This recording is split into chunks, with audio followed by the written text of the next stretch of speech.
যানজট সমস্যা সমাধানে রাস্তায় দুধার দখলমুক্ত করার নির্দেশ আগেই দিয়েছিল প্রশাসন। গত 7 দিন ধরে চলেছে সরকারিভাবে প্রচার, তবুও রাস্তার ধার দখলমুক্ত না হওয়ায় এবারে পথে নামল প্রশাসন।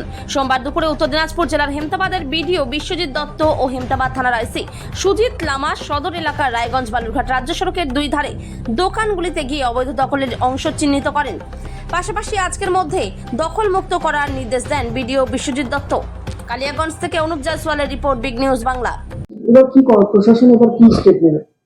আমরা গত 7 দিন ধরে মাইকিং করছিলাম যে আমাদের হেমতাবাদ ব্লক অফিস বা হসপিটাল সংলগ্ন এলাকা, এখান থেকে যারা অবৈধভাবে দোকান ঘর দিয়েছে, দোকান ঘরের বাইরে শেড দিয়েছে বা ধরুন মালপত্র রেখেছে, সেগুলো সরিয়ে দেওয়ার জন্য। তো অনেকে আজকে আমি বেরিয়েছিলাম যে কারা কতটা করেছে, যেহেতু গতকাল 7 দিন শেষ হয়েছে। যাওয়ার পরে দেখলাম অনেকে সরিয়ে নিয়েছে, বেশিরভাগই সরায়নি। তাদেরকে আমরা মার্কিং করে এলাম যে কতটা সরাতে হবে।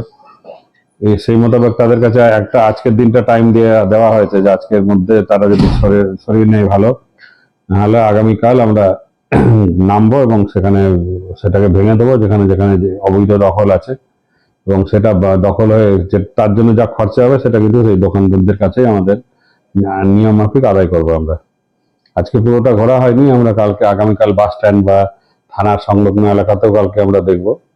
সবাইকে বলা আছে যে রাস্তা থেকে, রাজ্য সড়ক থেকে দুপাশে 15 ফিট যেন রাস্তা ফাঁকা রাখে, সেটা সবাইকে বলা আছে, সেইভাবে মাপজোক করে দেওয়া হয়েছে।